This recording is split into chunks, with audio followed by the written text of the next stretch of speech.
Hi guys, welcome to my YouTube channel. ಇದು ನನ್ನ 3ನೇ ವೀಡಿಯೋ. ನಾನು ಮಾಡ್ತಾ ಇರೋ ವೀಡಿಯೋ ಯಾವ ಥರ ಅಂದರೆ ವಿತಿನ್ 10 ಡೇಸಲ್ಲಿ ನಿಮಗೆ 40 ಮಾರ್ಕ್ಸ್. ಇದು ನಾನು ಮಾಡ್ತಾ ಇರೋದು ಕರ್ನಾಟಕ ಸ್ಟೇಟ್ ಸಿಲೆಬಸ್ ಕ್ಲಾಸ್ 10ಗೆ. ಸೊ SSLC ಈ ಸಲ ಯಾರ್ಯಾರು ಓದ್ತಿದ್ದೀರಾ ಇದು ತುಂಬ ಹೆಲ್ಪ್ ಆಗುತ್ತೆ, ಖಂಡಿತ ನೋಡಿ ಆ್ಯಂಡ್ ನಿಮ್ಮ ಫ್ರೆಂಡ್ಸ್ಗಳಿಗೂ ಶೇರ್ ಮಾಡಿ. ಸೊ ಡೈರೆಕ್ಟ್ ಮ್ಯಾಟ್ರಿಗೆ ಬರೋಣ. ಈ ವಿಡಿಯೋದಲ್ಲಿ ನಾವು ಕೋಆರ್ಡಿನೇಟ್ ಜಾಮಿಟ್ರಿ ಅದರಲ್ಲೂ 2 ಮಾರ್ಕ್ಸ್ ಕ್ವಶನ್ಸ್ನ ನೋಡೋಣ. ಮುಂದೆಗಡೆ 3 ಮಾರ್ಕ್ಸ್ ಮತ್ತು 4 ಮಾರ್ಕ್ಸ್ ಏನೇನಿದೆ ಅವೆಲ್ಲ ಕವರ್ ಮಾಡ್ತೀನಿ. ವಿತಿನ್ 10 ಡೇಸಲ್ಲಿ ನಾನು ನಿಮಗೆ 35 to 40 ಮಾರ್ಕ್ಸ್ ಈಸಿಯಾಗಿ ತೆಗಿಯೋದು ಹೇಳ್ಕೊಡ್ತೀನಿ. ಬಟ್ ಇವಾಗ ಜಸ್ಟ್ ಇದನ್ನು ಫೋಕಸ್ ಮಾಡಿ. ಕೋಆರ್ಡಿನೇಟ್ ಜಾಮಿಟ್ರಿ 2 ಮಾರ್ಕ್ಸಲ್ಲಿ ಜಸ್ಟ್ 3 ಥರ ಕ್ವಶನ್ಸ್ ಬರುತ್ತೆ. ಒಂದು ಡಿಸ್ಟೆನ್ಸ್ ಫಾರ್ಮುಲಾ ಮೇಲೆ, ಇನ್ನೊಂದು ಸೆಕ್ಷನ್ ಫಾರ್ಮುಲಾ ಮೇಲೆ, ಇನ್ನೊಂದು ಮಿಡ್ ಪಾಯಿಂಟ್ ಫಾರ್ಮುಲಾ ಮೇಲೆ. ಸೊ ಈ ಮೂರೂ ಒಂದು ಕಡೆ ನೀವು ಫಾರ್ಮುಲಾಸ್ನ ಒಂದು ಕಡೆ ನೋಟ್ ಡೌನ್ ಮಾಡ್ಕೊಳ್ಳಿ, ಸೊ ದಟ್ ನಿಮ್ಗೆ ಈಸಿ ಆಯ್ತದೆ ಕಲಿಯೋಕ್ಕೆ. ಸೊ ಆ್ಯಂಡ್ ಈ ಫಾರ್ಮುಲಾಸ್ ನಿಮಗೆ ಗೊತ್ತಿರಬೇಕು. ಆ್ಯಂಡ್ ಇದರಲ್ಲಿ X2 ಅಂದ್ರೇನು, M1 ಅಂದ್ರೇನು, ಇವೆಲ್ಲನೂ ನಾನು ಎಕ್ಸ್ಪ್ಲೇನ್ ಮಾಡ್ತೀನಿ ಈಗ ಇದೇ ವಿಡಿಯೋದಲ್ಲಿ. ಸೊ ಇವಾಗ ಡೈರೆಕ್ಟ್ ಪ್ರಾಬ್ಲಮಿಗೆ ಬರೋಣ. ಅದು ಫಾರ್ಮುಲಾ ಕರೆಕ್ಟಾಗಿ ಕಲ್ತ್ಕೊಳ್ಳಿ ನೀವು. ಇವಾಗ ಪ್ರಾಬ್ಲಮಿಗೆ ಬರೋಣ. ಫಸ್ಟ್ನೇ ಪ್ರಾಬ್ಲಮ್ಮು ಡಿಸ್ಟೆನ್ಸ್ ಫಾರ್ಮುಲಾ ಮೇಲೆ. ಇದು ಆ್ಯಕ್ಚುಲಿ ಈಸಿಯೆಸ್ಟ್ ಕ್ವಶನು ಈ ಮೂರರಲ್ಲಿ. ಜಸ್ಟ್ ಡೈರೆಕ್ಟ್ ಸಬ್ಸ್ಟಿಟ್ಯೂಟ್ ಮಾಡೋದಷ್ಟೇ. ಸೊ ಕ್ವಶನ್ ಏನಿರುತ್ತೆ ಇಲ್ಲಿ, find the distance between 2 points 5,6 and X1,3 using distance formula. ಒಂದು ಅವರಾಗವರೇ ಯೂಸಿಂಗ್ ಡಿಸ್ಟೆನ್ಸ್ ಫಾರ್ಮುಲಾ ಅಂತ ಕೊಟ್ಟಿರ್ತಾರೆ. ಇದರಿಂದ ನಿಮಗೆ ಗೊತ್ತಾಯ್ತದೆ ಸೊ ನಾನು ಡಿಸ್ಟೆನ್ಸ್ ಫಾರ್ಮುಲಾ ಹಾಕ್ಬಿಟ್ಟು ಬರೀಬೇಕು ಅಂತ. ಇಲ್ಲ ಇದನ್ನು ಕೊಟ್ಟಿಲ್ವಾ, ಡಿಸ್ಟೆನ್ಸ್ ಬಿಟ್ವೀನ್ 2 ಪಾಯಿಂಟ್ಸ್ ಅಂತ ಇರುತ್ತೆ. ಇದನ್ನಾದರೂ ನೀವು ನೋಡ್ಕೊಂಡು ಡಿಸ್ಟೆನ್ಸ್ ಫಾರ್ಮುಲಾ ಹಾಕಿ ಮಾಡಬೇಕು ಅಂತ ನಿಮಗೆ ಗೊತ್ತಾಗಬೇಕು. ಸೊ ಫಸ್ಟು ನೀವು ನಾನು ಪ್ರತಿ ವಿಡಿಯೋದಲ್ಲಿ ಹೇಳ್ದಂಗೆ ಮ್ಯಾಥಮ್ಯಾಟಿಕ್ಸಲ್ಲಿ ಪ್ರತಿಯೊಂದು ಸ್ಟೆಪ್ಸಿಗೂ ಕೂಡ ಮಾರ್ಕ್ಸ್ ಇರುತ್ತೆ. ಸೊ ನೀವು ಯಾವುದೇ ಸ್ಟೆಪ್ಸ್ ಕೂಡ ಸ್ಕಿಪ್ ಮಾಡೋಂಗಿಲ್ಲ.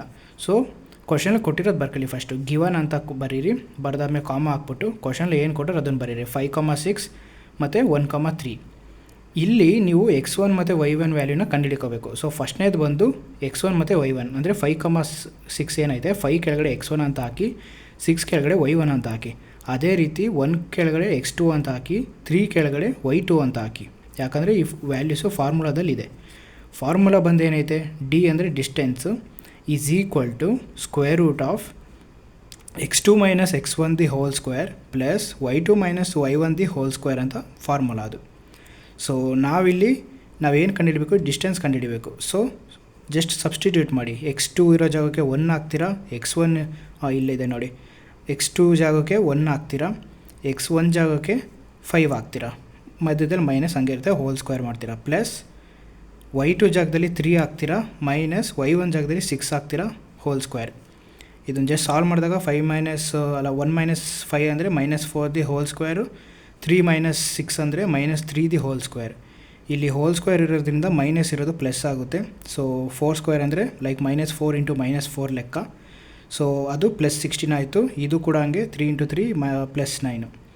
ಸ್ಕ್ವೇರ್ ರೂಟ್ ಆಫ್ ಇವೆರಡನ್ನು ಆ್ಯಡ್ ಮಾಡಿದ್ರೆ 25 ಬರುತ್ತೆ. ಸ್ಕ್ವೇರ್ ರೂಟ್ ಆಫ್ 25 ಅಂದರೆ 5. ಡಿ ಯೂನಿಟ್ಸ್ ಅಂತ ಬರೀಲೇಬೇಕು ನೀವು, ಯಾಕಂದರೆ ಇದು ಅದ್ರದ್ದು ಏನೋ ಒಂಥರ ಕೌಂಟ್ ಇದ್ದಂಗೆ, ಅದ್ರದ್ದು ವ್ಯಾಲ್ಯೂ ಇದ್ದಂಗೆ ಯೂನಿಟ್ಸ್ ಅಂತ ಏನು ಬರಿತೀವಿ ಅಂದರೆ, ಈಗ ಇದೊಂದು ಗ್ರಾಫು ಅಂದರೆ ಹಿಂಗಿರುತ್ತಲ್ಲ, ಇವು ಪ್ರತಿಯೊಂದು ಯೂನಿಟ್ಸ್ ಅಂತ. ಇದು 0 ಅಂದರೆ ಇಲ್ಲಿ 1 2 3 4, ಇಲ್ಲಿ -1 2 3 4 ಬರುತ್ತಲ್ಲ, ಈ ಪ್ರತಿಯೊಂದನ್ನು ಯೂನಿಟ್ಸ್ ಅಂತ ಕರಿತೀವಿ. ಸೊ ಇದು ಡಿಸ್ಟೆನ್ಸ್ ಫಾರ್ಮುಲಾ. ಇದು ನಿಮ್ಗೆ ಆ್ಯಕ್ಚುಲಿ ನಾನು ಬೇರೆ ಮಲ್ಟಿಪಲ್ ಕ್ವಶನ್ಸ್ ಏನಕ್ಕೆ ಸಾಲ್ವ್ ಮಾಡ್ತಿಲ್ಲ ನಾನು ವೀಡಿಯೋದಲ್ಲಿ ಅಂದರೆ, ನಾನು ಆದಷ್ಟು ಒಂದೇ ಥರ ಮಲ್ಟಿಪಲ್ ಕ್ವಶನ್ಸ್ ಮಾಡೋದಕ್ಕಿಂತ ಡಿಫ್ರೆಂಟ್ ಕ್ವಶನ್ಸ್ನ ಮಾಡ್ತೀನಿ. ಈಗ ಸಪೋಸ್ ಡಿಸ್ಟೆನ್ಸ್ ಫಾರ್ಮುಲಾದಲ್ಲಿ ಇನ್ನೂ ಬೇರೆ ರೀತಿ ಕೇಳ್ತಾರಾ, ಅದೇನೋ ನನಗೆ ಅನಿಸುತ್ತಾ, ನಾನು ಖಂಡಿತ ಅದನ್ನು ಸಾಲ್ವ್ ಮಾಡ್ತೀನಿ. ಬಟ್ ಆ್ಯಸ್ ನಾನು ಕೂಡ ಅದನ್ನು 10th ಕ್ಲಿಯರ್ ಮಾಡ್ಕೊಂಡೇ ಬಂದಿರೋನು. ಆ್ಯಂಡ್ ನಾನು ಆ್ಯಕ್ಚುಲಿ ಒಂದು 5-6 ಜನಕ್ಕೆ ಟ್ಯೂಷನ್ ಕೂಡ ಮಾಡ್ತಾಯಿದ್ದೀನಿ. ಆ ಥಾಟ್ ಇಟ್ಕೊಂಡು ನಾನು ಹೇಳ್ತಾ ಇರೋದು, ಕೇಳಿದ್ರೆ ಹಿಂಗೆ ಕೇಳ್ತಾರೆ, ಬೇರೆ ಇನ್ನು ಯಾವ ಥರನೂ ಕೇಳಲ್ಲ. ಸೊ ಜಾಸ್ತಿ ತಲೆ ಕೆಡ್ಸ್ಕೊಬೇಡಿ, ಇರೋದು ಕಮ್ಮಿ ದಿನ, ನಾನು ಏನೇನು ಹೇಳ್ತೀನಿ ಅಷ್ಟನ್ನು ಮಾತ್ರ ಓದಿ. ಸೊ ಇವಾಗ ನೆಕ್ಸ್ಟ್ ಬಂದು section formula. Okay, section formula ಮೇಲೆ ಈಗ ಪ್ರಾಬ್ಲಮ್ ಸಾಲ್ವ್ ಮಾಡೋಣ. ಫಸ್ಟು ಕ್ವಶನ್ ಓದ್ಕೊಂಬಿಡೋಣ. Find the coordinates of the point which divides the line segment joining the points A of 1,3 and B of 8,5 in the ratio 3:1 internally. Section ಫಾರ್ಮುಲಾದಲ್ಲಿ actually ನಿಮಗೆ 2 ಥರ questions ಕೇಳ್ತಾರೆ. ಒಂದು ಇಂಟರ್ನಲ್ಲಿ ಅಂತ, ಇನ್ನೊಂದು ಎಕ್ಸ್ಟರ್ನಲ್ಲಿ. ನಾನು ನಿಮ್ಗೆ ಅದು ಕೆಳಗಡೆ ಫಾರ್ಮುಲಾ ತೋರಿಸ್ತೀನಿ, ಜಸ್ಟ್ ಇವು ಫಸ್ಟ್ ಈ ಕ್ವಶನ್ಸ್ ನೋಡ್ಕೊಂಬಿಡಿ. ಅವ್ರು ಏನು ಕೊಟ್ಟಿರ್ತಾರೋ ಕೋಆರ್ಡಿನೇಟ್ ಜಾಮಿಟ್ರಿಯಲ್ಲಿ ಅವ್ರು ಏನೇ ಕ್ವಶನ್ ಕೊಟ್ಟಿರಲಿ, ಆ ಫಸ್ಟು ನೀವು ಕೋಆರ್ಡಿನೇಟ್ಸ್ನ ಬರ್ಕೋಬೇಕು. ಹಿಂಗೆ ಬರ್ಕೊಂಡಾದಮೇಲೆ ನಾನು ಆವಾಗಲೇ ಹೇಳ್ದಂಗೆ 1 ಕೆಳಗಡೆ x1 ಅಂತ ಹಾಕಿ -3 ಕೆಳಗೆ y1 ಅಂತ ಹಾಕಿ, ಹಾಗೆ 8 ಕೆಳಗಡೆ x2 ಅಂತ ಹಾಕಿ 5 ಕೆಳಗಡೆ y2 ಅಂತ ಹಾಕಿ. ಈ ರೇಷೋ ಏನಿದೆಯಲ್ಲ ಇದು m/n ಫಾರ್ಮಲ್ಲಿ ಐತೆ. ಸೊ ಅಲ್ಲಿಗೆ m ವ್ಯಾಲ್ಯೂ 3 ಆಯ್ತದೆ, n ವ್ಯಾಲ್ಯೂ ಅಲ್ಲ m1 ಇಂಟು m2, m/n ಆದರೂ ತಗೋಬೋದು, ಇಲ್ಲ m1 into m2. m1 into like m1 ಇಷ್ಟು m2 ಅಂತ ಏನಕ್ಕೆ ತಗೋತಾ ಇದ್ದೀನಿ ಅಂದರೆ, ನಾವು ಫಾರ್ಮುಲಾದಲ್ಲಿ ನಮ್ಗೆ ತಲೆಗೆ ಇಟ್ಕೊಳ್ಳೋಕ್ಕೆ ಈಸಿ ಆಗಲಿ ಅಂತ ನಾವು m1 ಮತ್ತು m2 ಅಂತ ತಗೋತಾ ಇದ್ದೀನಿ. ನೀವು ಬೇಕಾದ್ರೆ m1 ಏನು m/n ಅಂತ ಅನ್ನೋದು ತೊಗೋಬೋದು, ಬಟ್ ನಾನಿಲ್ಲಿ m1 ಇಷ್ಟು m2 ಅಂತ ತೊಗೋತಾ ಇದ್ದೀನಿ. ಅಲ್ಲಿಗೆ m1 ವ್ಯಾಲ್ಯೂ 3 ಆಯಿತು, m2 ವ್ಯಾಲ್ಯೂ 1 ಆಯಿತು. ಇವಾಗ x1 y1 ವ್ಯಾಲ್ಯೂ ಗೊತ್ತಾಯಿತು, x2 y2 ವ್ಯಾಲ್ಯೂ ಗೊತ್ತಾಯಿತು, m1 ಮತ್ತು m2 ವ್ಯಾಲ್ಯೂ ಕೂಡ ಗೊತ್ತಾಯಿತು. ಅದನ್ನು ನೀವು ಸ್ಟಾರ್ಟಿಂಗ್ ಬರೀಬೇಕು ಗಿವನಲ್ಲಿ, ಅದಕ್ಕೆ ಮಾರ್ಕ್ಸ್ ಸಿಗೋದು. ನೆಕ್ಸ್ಟ್ ಫಾರ್ಮುಲಾ, ಇದು ಸೆಕ್ಷನ್ ಫಾರ್ಮುಲಾ ಫಾರ್ ಇಂಟರ್ನಲ್ಲಿ. ಅಂದರೆ ಎರಡು ಫಾರ್ಮುಲಾ ಇರುತ್ತೆ, ಒಂದು ಎಕ್ಸಿಗೆ ಬರೀತೀರಾ, ಇನ್ನೊಂದು ವೈಗೆ ಬರೀತೀರಾ. ಎಕ್ಸಲ್ಲಿ ಬರೀ ಎಕ್ಸ್ ಟರ್ಮ್ಸ್ ಮಾತ್ರ ಯೂಸ್ ಮಾಡ್ತೀರಾ, ವೈಯಲ್ಲಿ ವೈ ಟರ್ಮ್ಸ್ ಮಾತ್ರ ಯೂಸ್ ಮಾಡ್ತೀರಾ. So m1 into x2 plus m2 into x1 divided by m1 plus m2. ಇದು ನಿಮ್ಗೆ ಈಸಿ. ಏನಂದರೆ ಈ ಥರ ಬರ್ಕೊಂಬಿಡಿ. ನೋಡಿ ಹಿಂಗಿರುತ್ತೆ. ಫಸ್ಟು ಎಕ್ಸ್ ವ್ಯಾಲ್ಯೂದು ಕ್ವಶನ್ ಏನು ಫಾರ್ಮುಲಾ ಬರೀಬೇಕು. ಸೊ m1 ಬರೀತೀರಾ ಪ್ಲಸ್ m2 ಬರೀತೀರಾ, m1 ಪಕ್ಕದಲ್ಲಿ x2 ಹಾಕ್ತೀರಾ, m2 ಪಕ್ಕದಲ್ಲಿ x1 ಹಾಕ್ತೀರಾ, ಡಿವೈಡೆಡ್ ಬೈ ಕೆಳಗಡೆ m1 ಪ್ಲಸ್ m2 ಹಾಕ್ತೀರಾ. ನೋಡಿ ಇಷ್ಟೇ ಈಸಿ ತಲೆಯಲ್ಲಿ ಇಟ್ಕೊಳ್ಳೋದು. ಅದೇ ರೀತಿ ವೈಗಾದರೆ y is equal to m1 ಬರೀತೀರಾ ಪ್ಲಸ್ m2 ಬರೀತೀರಾ, m1 ಪಕ್ಕದಲ್ಲಿ y2 ಹಾಕ್ತೀರಾ, m2 ಪಕ್ಕದಲ್ಲಿ y1 ಹಾಕ್ತೀರಾ, whole divided by m1 plus m2. ಇಷ್ಟೇ ಸಿಂಪಲ್, ಬೇರೆ ಏನೇನಿಲ್ಲ ತಲೆ ಇಟ್ಕೊಳ್ಳೋಕ್ಕೆ. ಸೊ ಈಗ ಜಸ್ಟ್ ಸಬ್ಸ್ಟಿಟ್ಯೂಟ್ ಮಾಡಿ ವ್ಯಾಲ್ಯೂಸ್ನ. m1 ಅಂದ್ರೇನು 3 ಹಾಕ್ತೀಯಾ, ಮಧ್ಯದಲ್ಲಿ ಏನೂ ಇಲ್ಲ, ಇಲ್ಲಿ ಇಂಟು ಐತೆ, ಸೊ ಇಂಟು ಹಾಕ್ತೀಯಾ. x2 ಅಂದ್ರೇನು 8 ಹಾಕ್ತೀಯಾ, ಪ್ಲಸ್ m2 ಅಂದರೆ 1, x1 ಅಂದರೆ ಕೂಡ 1. ಸೊ ಅದು ಲೈಕ್ ಫಾರ್ಮುಲಾ ನೋಡ್ಕೊಂಡು ವ್ಯಾಲ್ಯೂ ನೋಡ್ಕೊಂಡು ಹಾಕ್ತೀರಾ, divided by m1 plus m2 ಅಂದರೆ 3 ಪ್ಲಸ್ 1. ಹಂಗೆ ಅದು ಸಾಲ್ವ್ ಮಾಡಿದಾಗ 24 ಪ್ಲಸ್ 1 25/4. ಇದು ನಾವು ನೆಕ್ಸ್ಟ್ ಮುಂದೆ ಏನು ಮಾಡಬೇಡಿ, ಸುಮ್ಮನೆ ಕಾಂಪ್ಲಿಕೇಶನ್ ಆಗುತ್ತೆ. ಫ್ರ್ಯಾಕ್ಷನಲ್ಸಲ್ಲಿ ಇಟ್ಕೊಳ್ಳಿ, ಏನಾಗಲ್ಲ. ನೆಕ್ಸ್ಟು ಇಲ್ಲಿಗೆ ಎಕ್ಸ್ ವ್ಯಾಲ್ಯೂ ಕಂಡುಹಿಡಿದೆ. ನಮಗಿಲ್ಲಿ ಮೇಯ್ನ್ ಆಬ್ಜೆಕ್ಟಿವ್ ಇರೋದೇ ಎಕ್ಸ್ ವ್ಯಾಲ್ಯೂ ಮತ್ತು ವೈ ವ್ಯಾಲ್ಯೂ ಕಂಡುಹಿಡಿಯೋಕ್ಕೆ. ಸೊ ಈಗ ನೆಕ್ಸ್ಟು ವೈದ್ ಕಂಡುಹಿಡಿತೀವಿ. ವೈದ್ ನಾನು ಎಲ್ಲ ಫಾರ್ಮಲ್ ಗ್ಯಾಪ್ನ ಇಟ್ಕೋತೀರಾ, ಸಬ್ಸ್ಟಿಟ್ಯೂಟ್ ಮಾಡ್ತೀರಾ. ಇಲ್ಲಿ ಮೈನಸ್ 1 ಇಂಟು -3 ಬರುತ್ತೆ. ಸೊ ಅಲ್ಲಿಗೆ ಇದನ್ನು ಮಲ್ಟಿಪ್ಲೈ ಮಾಡಿದಾಗಲೂ -3 ಅಂತಲೇ ಬರುತ್ತೆ. ಸೊ ಇದನ್ನು ಸ್ಟೆಪ್ಸು ಬಿಡ್ಸ್ ಬರಿತೀನಿ ಅಂದರೆ 5 3s are 15 plus of -3 divided by 4 ಅಂತ ಇರುತ್ತೆ. So 15 plus into -3 divided by 4. So 15ಅಲ್ಲಿ 3 ಹೋದರೆ 12/4 ಹಂಗೆ ಇರುತ್ತೆ. So y equal 3. ಇವಾಗ ನೀವು ಈ ಲೈನ್ ಬರೀಲೇಬೇಕು. The coordinates are x value 24/4, y value 3. ಇದನ್ನು ಬರೀಲೇಬೇಕು ನೀವು. ಈಗ ಇಲ್ಲೇ ನೆಕ್ಸ್ಟು ಇನ್ನೊಂದಿದೆ. ನಾನು ಆವಾಗಲೇ ಹೇಳಿದ್ನಲ್ಲ ಇಂಟರ್ನಲಿ ಮತ್ತು ಎಕ್ಸ್ಟರ್ನಲಿ ಅಂತ ಕೇಳ್ಬೋದು ಅಂತ. ಇದರಲ್ಲಿ ಏನೂ ವ್ಯತ್ಯಾಸ ಇಲ್ಲ. ಎಲ್ಲೆಲ್ಲಿ ಪ್ಲಸ್ ಇರುತ್ತೆ ಅಲ್ಲೆಲ್ಲ ಮೈನಸ್ ಹಾಕ್ತೀರಾ, ಅಷ್ಟೇ ಡಿಫ್ರೆನ್ಸು, ಇನ್ನೇನೂ ಇಲ್ಲ. ಲೈಕ್ ಪ್ರತಿಯೊಂದು ವ್ಯಾಲ್ಯೂಗಿಲು ಎಲ್ಲ ಸೇಮೇ, ಬೇರೆ ಏನೂ ಡಿಫ್ರೆನ್ಸ್ ಇಲ್ಲ, ಎಲ್ಲ ಸೇಮ್ ಟು ಸೇಮೇ. ಜಸ್ಟ್ ಇಂಟರ್ನಲಿ ಅಂದಾಗ ಪ್ಲಸ್ ಇರುತ್ತೆ, ಎಕ್ಸ್ಟರ್ನಲಿ ಅಂದಾಗ ಮೈನಸ್ ಇರುತ್ತೆ ಅಷ್ಟೇ. ನೆಕ್ಸ್ಟ್ ಈಗ ಮಿಡ್ ಪಾಯಿಂಟ್ ಫಾರ್ಮುಲಾ ಮೇಲೆ ಒಂದು ಪ್ರಾಬ್ಲಮ್ ನೋಡೋಣ.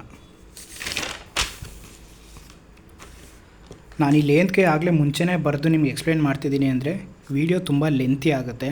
ಆ್ಯಂಡ್ ವಿಡಿಯೋ ತುಂಬ ಲೆಂತಿ ಇದ್ದರೆ ನೀವು ಕೂಡ ಯಾರೂ ನೋಡೋಕ್ಕೆ ಬರೋಲ್ಲ, ಇಷ್ಟೊಂದು ಹೊತ್ತಾಯ್ತಾ ಅಂತ. ಆ್ಯಂಡ್ ಇವೆಲ್ಲ ನಾನು ಬರಿತಾ ಎಕ್ಸ್ಪ್ಲೇನೂ ಮಾಡೋಂಗಿಲ್ಲ. ನಾನು ನೆಕ್ಸ್ಟು ಬರೋ ಥಿಯರಮ್ಸ್ನೆಲ್ಲ ಬೇಕಾದ್ರೆ ಬರೆದು ಎಕ್ಸ್ಪ್ಲೇನ್ ಮಾಡ್ತೀನಿ, ಬಟ್ ಇದನ್ನೆಲ್ಲ ಹಿಂಗೆ ನೀವು ಕಲಿಬೇಕು. So problems on mid point ನೋಡೋಣ. ಇಲ್ಲಿ ಕ್ವಶನ್ಸ್ ಏನು ಕೊಡ್ತಾರೆ ಅಂದರೆ, if a of 1, y, b of 4, 3, c of x, 6 and d of 3, 5 are the vertices of parallelogram taken in an order, then find the values of x and y. ಒಂದು 4-5 point ಕೊಟ್ಟಿರ್ತಾರೆ, ಇಲ್ಲ even 2 point ಕೊಟ್ಟಿರ್ಬೋದು. ಒಟ್ನಲ್ಲಿ 4 ಪಾಯಿಂಟೇ ತಗೊಳ್ಳಿ, almost ಹಿಂಗೆ ಬರುತ್ತೆ, ಬೇರೆ ಇನ್ನೇನಕ್ಕಿಲ್ಲ. Almost ಇದೇ questions ಬರುತ್ತೆ, ಜಸ್ಟ್ ವ್ಯಾಲ್ಯೂ ಮಾತ್ರ ಡಿಫ್ರೆನ್ಸ್ ಇರುತ್ತೆ. ಪ್ಯಾರಲಿಲೋಗ್ರಾಮ್ ಮೇಲೆ ಕ್ವಶನ್ಸ್ ಬರುತ್ತೆ. ಸೊ ಡಯಾಗ್ರಾಮ್ ಅವರೇ ಕೊಟ್ಟಿರ್ತಾರೆ, ABCD ಅಂತ. ವ್ಯಾಲ್ಯೂಸ್ ಕೂಡ ಅದ್ರ ಮುಂದೆ ಇರೋದನ್ನೇ ಇದ್ರ ಮುಂದೆ ಹಾಕೋರೆ. ನಾವು ಇಲ್ಲಿಂದ ಸ್ಟಾರ್ಟ್ ಮಾಡ್ತೀವಿ. ಫಸ್ಟ್ನೇ ಲೈನ್ ಇದು ತುಂಬ important actually. Mid point of AC is equal to mid point of BD ಅಂತ ಬರೀಲೇಬೇಕು ನೀವು. ಇದು ಬರೆದಾದ್ಮೇಲೆ ಮಿಡ್ ಪಾಯಿಂಟ್ ಫಾರ್ಮುಲಾ ಹಾಕಬೇಕು. ಮಿಡ್ ಪಾಯಿಂಟ್ ಫಾರ್ಮುಲಾ ಇದಕ್ಕೂ ಸೇಮೆ. ಸೊ ಇಲ್ಲೇನು ಬರೀತೀರಾ ಅದನ್ನೇ ಅಲ್ಲೂ ಬರೀತೀರಾ. ಸೊ ಮಿಡ್ ಪಾಯಿಂಟ್ ಫಾರ್ಮುಲಾ ಏನು, x1 + x2/2, y1 + y2/2. ಅದೇ ರೀತಿ ಇಲ್ಲೂ ಬರೀತೀರಾ. ಇದು ಬರೆದಾದ್ಮೇಲೆ ನಾವು ಆವಾಗಲೇ ಹೇಳಿದ್ನಲ್ಲ, ಕೋಆರ್ಡಿನೇಟ್ ಜಾಮೆಟ್ರಿಲಿ ಏನೇ ಬಂದರೂ ಫಸ್ಟ್ ಅದು ಕೆಳಗಡೆ x1 y1 ಅಂತ ಬರ್ಕೋಬೇಕು ಅಂತ. ಸೊ ಹಂಗೆ ಇಲ್ಲಿ AC ಇದು ಮಿಡ್ ಪಾಯಿಂಟ್ ಆಫ್ AC ಅಂತ ಏನಕ್ಕೆ ತೊಗೊಂಡಿದ್ದೀರಾ ಅಂದರೆ, ಇಲ್ಲಿ ಮಿಡ್ ಪಾಯಿಂಟ್ ಫಾರ್ಮುಲಾ ಅಂದ್ರೇನು, ಈ ಪಾಯಿಂಟ್ 0 ಇದೆಯಲ್ಲ ಇಲ್ಲಿಂದ ನಾವು ಏನು ವ್ಯಾಲ್ಯೂಸ್ನ ಕಂಡುಹಿಡಿಯಬೇಕು. ಸೊ A ಮತ್ತು C ಮತ್ತು B ಮತ್ತು D ಅಥವಾ D ಮತ್ತು B ಇವೆರಡೂ ಕೂಡ ಒಂದೇ ಪಾಯಿಂಟಲ್ಲಿ ಮೀಟ್ ಆಗ್ತವೆ. ಬಟ್ ಇವು ಕೂಡ ಏನು ಈಕ್ವಲ್ಲು. ಇಲ್ಲಿಂದ ಇಲ್ಲಿಗೆ ಎಷ್ಟು ಡಿಸ್ಟೆನ್ಸು ಹಂಗೆ ಇಲ್ಲಿಂದ ಇಲ್ಲಿಗೂ ಅಷ್ಟೇ ಡಿಸ್ಟೆನ್ಸು, ಹಂಗೆ ಇಲ್ಲಿಗೂ ಕೂಡ ಹಂಗೆ ಇಲ್ಲಿಗೂ ಕೂಡ. ಅದಕ್ಕೇ ಅಲ್ಲಿ ಹಾಕಿರೋದು mid point of AC = mid point of BD ಅಂತ. ಸೊ ಫಾರ್ಮುಲಾ ಬರ್ಕೊಂಡಾದ್ಮೇಲೆ ವ್ಯಾಲ್ಯೂಸ್ ಏನಂದರೆ ಈ ಲೈನು A ಇಂದ C. ಸೊ A ಮತ್ತು C ವ್ಯಾಲ್ಯೂ ಮಾತ್ರ ಬರ್ಕೋಬೇಕು ಈ ಲೈನಿಗೆ, ACಗೆ. ಅಂದರೆ AC ಅಂದರೆ ಮಿಡ್ ಪಾಯಿಂಟ್ ಆಫ್ ACಗೆ ಬರೀ A ಮತ್ತು C ವ್ಯಾಲ್ಯೂ. B ಮತ್ತು D ಅಂದರೆ BD ಲೈನ್ ಏನೈತೆ ಅಲ್ಲಿಗೆ B ವ್ಯಾಲ್ಯೂಸ್ ಮತ್ತು D ವ್ಯಾಲ್ಯೂಸ್ ಮಾತ್ರ ಬರಿತೀವಿ. ಅದು ಬರೆದಾದ್ಮೇಲೆ ಎರಡಕ್ಕೂ x1 y1 ಮತ್ತು x2 y2 ಅಂತ ಕೊಟ್ಕೋತೀವಿ. ಇಲ್ಲೂ ಅಷ್ಟೇ x1 y1 x2 y2. ಅದಾದಮೇಲೆ ಜಸ್ಟ್ ಫಾರ್ಮುಲಾ ಏನೈತೆ ಅದನ್ನು ಹಾಕ್ತೀವಿ. x1 ಅಂದರೆ 1 + x2 ಅಂದರೆ y, ಯಾಕಂದರೆ y ಹಂಗೆ ಐತೆ, y ವ್ಯಾಲ್ಯೂದಲ್ಲಿ y ಇದೆ, /2, y1 ಅಂದರೆ ಇಲ್ಲಿ y1 ಅಂದರೆ y + y2 ಅಂದರೆ 6 ಹಂಗೆ ಬರ್ಕೋತೀವಿ, /2. ಅದೇ ರೀತಿ ಇಲ್ಲೂ ಮಾಡ್ತೀವಿ. 4 x1 ವ್ಯಾಲ್ಯೂ ಬಂದು 4, x2 ವ್ಯಾಲ್ಯೂ ಬಂದು 3/2 y1 ವ್ಯಾಲ್ಯೂ ಬಂದು 3 + y2 ವ್ಯಾಲ್ಯೂ ಬಂದು 5 /2. ಇವಾಗ ಇದನ್ನು ಏನು ಸಾಲ್ವ್ ಮಾಡೋಕ್ಕಲ್ಲ, ಇವೆರಡೂ ಹಂಗೆ ಬರ್ಕೋತೀನಿ. ಬಟ್ ಇಲ್ಲಿ ಸಾಲ್ವ್ ಮಾಡ್ಬೋದು. 4 + 3 ಅಂದರೆ 7 /2 ಹಂಗೆ ಬರಿತೀವಿ. 3 + 5 ಅಂದರೆ 8 /2 ಅಂದರೆ 4 ಅದು ಹಂಗೆ ಬರಿತೀವಿ. ಇವಾಗ ಇಲ್ಲಿ ಆ್ಯಕ್ಚುಲಿ ಸ್ವಲ್ಪ ನೀವು ಮರೆಯೋ ಚಾನ್ಸಸ್ ಇರುತ್ತೆ. ಸೊ ಕರೆಕ್ಟಾಗಿ ಕೇಳಿಸ್ಕೊಳ್ಳಿ. ಇಲ್ಲಿ ಏನಿದೆ ಈ ಸ್ಟೆಪ್ಪು, ಇಲ್ಲಿ ನೋಡಿ x ಇದೆ ಮತ್ತು y ಇದೆ. ನಾವು ಇದನ್ನೇ ಕಂಡುಹಿಡಿಯಬೇಕು ಆ್ಯಕ್ಚುಲಿ. ಈ x ವ್ಯಾಲ್ಯೂ ಮತ್ತು y ವ್ಯಾಲ್ಯೂ ಯಾವುದ್ರದ್ದು ಅಂದರೆ ಈ ಪಾಯಿಂಟಿಂದು ಡಿಸ್ಟೆನ್ಸ್ ಏನೈತೆ ಅಂದರೆ ಇದು ಕೂಡ x ಮತ್ತು y ತಾನೆ. ಇಲ್ಲಿ ಇವೆಲ್ಲ ಏನಂದರೆ ಇವು x ಮತ್ತು y ವ್ಯಾಲ್ಯೂಸು. ಹಾಗೆ ಈ ಪಾಯಿಂಟಿದ್ದು ಕೂಡ x ಮತ್ತು y ವ್ಯಾಲ್ಯೂನ ನಾವು ಕಂಡುಹಿಡಿಯಬೇಕು. ಸೊ ನಮಗೆ x ಮತ್ತು y ವ್ಯಾಲ್ಯೂ ಕಂಡುಹಿಡಿಯಬೇಕು ಅಂದರೆ ಇಲ್ಲಿ x ಐತೆ, ಇಲ್ಲಿ y ಐತೆ, ಬಟ್ ಇಲ್ಲಿ ಏನೂ ಇಲ್ಲ. ಸೊ ಅದರಿಂದ ನಾವು ಮಿಡ್ ಪಾಯಿಂಟ್ ಒಂದರಲ್ಲಿ ಮಾತ್ರ ಇಲ್ಲಿ x ಏನೈತೆ ಈ ಕಡೆ ಇರೋ x ಈಗ ನೋಡಿ ಫಾರ್ಮುಲಾದಲ್ಲಿ ಇಲ್ಲಿ x1 y1 ಐತೆ, ಇಲ್ಲೂ ಕೂಡ x1 y1 ಐತೆ. ಇವೆರಡನ್ನ ಈಕ್ವಲ್ ಮಾಡ್ಕೋತೀವಿ. ಸೊ ಯಾವ ಥರ ಅಂದರೆ ಫಾರ್ಮುಲಾ ಬಂದು ಈ ಥರ ಇದೆ ಅಂದ್ಕೊಳ್ಳಿ. x1 + x2/2, y1 + y2/2 = x1 + x2/2, y1 + y2/2 ಈ ಥರ ಇದೆ. ಇವಾಗ ನೀವು ಇಲ್ಲಿ ಏನು ಮಾಡ್ತೀರಾ ಅಂದರೆ x ಮತ್ತು y1 ಕ್ಯಾಲ್ಕುಲೇಟ್ ಮಾಡೋಕ್ಕೆ x1 + x2/2 = x1 + x2/2, ಆಮೇಲೆ y1 + y2/2 = y1 + y2/2. ಅಂದರೆ ಈ ಟರ್ಮ್ಸಿಗೆ ಏನಾಯ್ತು ಇಲ್ಲಿ x1 ಜಾಗದಲ್ಲಿ ಅಲ್ಲ, ಈ ಫಸ್ಟ್ನೇ ಇದರಲ್ಲಿ 1 + x/2 = ಈ ಕಡೆ 7/2 ಮತ್ತು y + 6/2 = 4. ನೋಡಿ ಇಲ್ಲೇ ಎಕ್ಸ್ಪ್ಲೇನ್ ಮಾಡ್ತೀನಿ. ಈ ಫಸ್ಟ್ನೇ ಫಾರ್ಮುಲಾದಲ್ಲಿ x ಟರ್ಮ್ಸ್ ಏನಿದೆ ಅದನ್ನು ಇಲ್ಲಿ ಬರ್ಕೋತೀನಿ. ಈ ಎರಡನೇ ಫಾರ್ಮುಲಾದಲ್ಲಿ x ಟರ್ಮ್ಸ್ ಏನಿದೆ ಅದನ್ನು ಈಕ್ವಲ್ ಹಾಕ್ಬಿಟ್ಟು ಇಲ್ಲಿ ಬರ್ಕೋತೀನಿ. ಸೊ ದಟ್ ನನಗೆ x ವ್ಯಾಲ್ಯೂ ಗೊತ್ತಾಗುತ್ತೆ ಅಂತ. ಹಂಗೆ ಇಲ್ಲಿ y ಇದು ಏನಾಯ್ತು ಅದನ್ನು ಇಲ್ಲಿ ಬರ್ಕೋತೀನಿ. ಈ ಕಡೆ y ಏನಾಯ್ತು ಅದನ್ನು ಇಲ್ಲಿ ಬರ್ಕೋತೀನಿ. ಜಸ್ಟ್ ಸಾಲ್ವ್ ಮಾಡ್ತೀನಿ. ಇಲ್ಲಿ ಡಿನಾಮಿನೇಟ್ರ್ ಎರಡು ಈಕ್ವಲಿಂದ ಆ ಕಡೆ ಇರೋದ್ರಿಂದ ಎರಡು ಕ್ಯಾನ್ಸಲ್ ಔಟ್ ಆಗುತ್ತೆ. ಇಲ್ಲ ಈ 2 ಈ ಕಡೆ ಹೋದ್ರೂ ಈ 2 ಕ್ಯಾನ್ಸಲ್ ಆಗುತ್ತೆ. ಸೊ ಹೆಂಗೆ ಬೇಕಾದ್ರೂ ಮಾಡ್ಬೋದು. ಇನ್ನು ಮಿಕ್ಕದೇನು 1 + x = 7. So x = 7 - 1 x = 6. ಹಂಗೆ y + 6/2 = 4 ಐತೆ.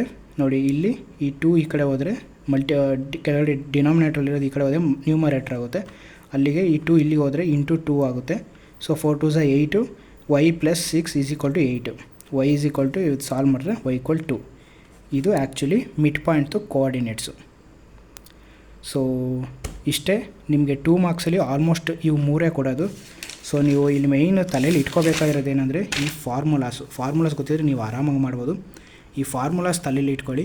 ಈ ಫಾರ್ಮುಲಾಸ್ ತಲೆಯಲ್ಲಿ ಇಟ್ಕೊಂಡು ಇಲ್ಲೊಂದಿದೆ, ಇಂಟರ್ನಲ್ಲಿ ಮತ್ತು ಎಕ್ಸ್ಟರ್ನಲ್ಲಿ ಇವನ್ನಷ್ಟೂ ಎಲ್ಲಾದರೂ ಒಂದು ಕಡೆ ಬರ್ಕೊಂಬಿಡಿ. ಇಲ್ಲಿ ಬರೀ ಇಂಟರ್ನಲ್ಲಿ ಬರೆದಿದ್ದೀನಿ, ಎಕ್ಸ್ಟರ್ನಲ್ಲಿ ಬರೆಯೋದು ಮರ್ತೆ ನಾನು. ಸೊ ನೀವು ಎಕ್ಸ್ಟರ್ನಲ್ಲಿ ಮತ್ತು ಇಂಟರ್ನಲ್ಲಿ ಬರ್ಕೊಂಡು ಸೆಕ್ಷನ್ ಫಾರ್ಮುಲಾ ಕೆಳಗಡೆ ಹಾಕ್ಕೊಳ್ಳಿ. ಮಿಡ್ ಪಾಯಿಂಟ್ ಮತ್ತು ಡಿಸ್ಟೆನ್ಸು ಸಪ್ರೇಟಾಗಿ ಇಟ್ಕೊಳ್ಳಿ. ಇವಿಷ್ಟೂ ಕಲಿತ್ರೆ ನೀವು ಪಕ್ಕ ನಿಮಗೆ ಎಕ್ಸಾಮಲ್ಲಿ 2 ಮಾರ್ಕ್ಸ್ ಬಂದೇ ಬರುತ್ತೆ. ನೀವು ಅಂದ್ಕೊಳ್ಬೋದು ಇವಾಗೆಲ್ಲ ಜಸ್ಟ್ 2 ಮಾರ್ಕ್ಸು ಅಂತ, ಬಟ್ 2 ಮಾರ್ಕ್ಸ್ ಆ್ಯಡ್ ಆಗಿ ತುಂಬ ಹೋಗುತ್ತೆ. ಸೊ ನನ್ನ ಮಾತನ್ನ ಕೇಳಿ ಫಾಲೋ ಅಪ್ ಮಾಡಿ, ನಮ್ಮ ಪೇಜ್ನ ಸಪೋರ್ಟ್ ಮಾಡಿ. ನಿಮ್ಗೇನೋ ವೀಡಿಯೋಸ್ ಇಷ್ಟ ಆದರೆ ನಿಮ್ಮ ಫ್ರೆಂಡ್ಸ್ಗಳಿಗೂ ಶೇರ್ ಮಾಡಿ, ಲೈಕ್ ಮಾಡಿ, ಸಬ್ಸ್ಕ್ರೈಬ್ ಮಾಡ್ಕೊಳ್ಳಿ. ನೀವು ಬೇಕಾದ್ರೆ ಎಕ್ಸಾಮ್ ಆದಮೇಲೆ ಬೇಕಾದ್ರೆ ಅನ್ಸಬ್ಸ್ಕ್ರೈಬ್ ಮಾಡ್ಕೊಳ್ಳಿ. ಯಾಕಂದರೆ ನಾನು ಅಪ್ಲೋಡ್ ಮಾಡೋ ವೀಡಿಯೋಸು ಪ್ರತಿಯೊಂದೂ ಲೈಕ್ ನಾನು ದಿನ ಅಪ್ಲೋಡ್ ಮಾಡ್ತಾಯಿದ್ದೀನಿ, 1 ಇಲ್ಲ 2 ವೀಡಿಯೋಸ್ನ. ಬಟ್ ಏನಂದರೆ ನಾನು ಹೊಸ್ದಾಗಿ ಚಾನಲ್ ಇರೋದ್ರಿಂದ ಯೂಟ್ಯೂಬ್ ಆಲ್ಗೋರಿಥಮ್ ನಿಮಗೆ ವೀಡಿಯೋ ತೋರಿಸಲ್ಲ. ಅದರಿಂದ ನೀವು ಸಬ್ಸ್ಕ್ರೈಬ್ ಮಾಡ್ಕೊಳ್ಳಿ, ಬೆಲ್ ಐಕನ್ ಒತ್ಕೊಳ್ಳಿ, ಸೊ ದಟ್ ಎಲ್ಲ ನೋಟಿಫಿಕೇಷನ್ ನಿಮಗೆ ಬರಲಿ ಅಂತ. So thank you. ಇವತ್ತಿಗಿಷ್ಟೇ. ನಾಳೆಯಿಂದ ಇನ್ನೂ ಬೇರೆ ವೀಡಿಯೋಸ್ ನೋಡೋಣ. Thank you.